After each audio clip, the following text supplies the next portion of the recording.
السلام علیکم ورحمۃ اللہ وبرکاتہ۔ ایک بہت ہی خوبصورت حدیث کہ نبی صلی اللہ علیہ وآلہ وسلم نے فرمایا کہ ایک رات خواب میں اللہ سبحانہ تعالیٰ نے نبی صلی اللہ علیہ وسلم سے فرمایا کہ کچھ مانگ لو، اور نبی صلی اللہ علیہ وآلہ وسلم نے جو دعا مانگی تھی وہ میں آپ کے ساتھ آج شیئر کروں گی۔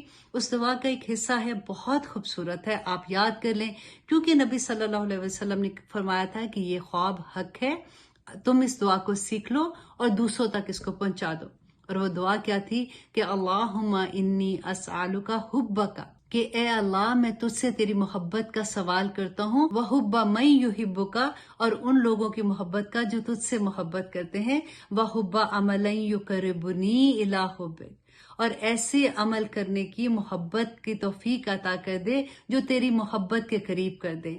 آمین ثم آمین۔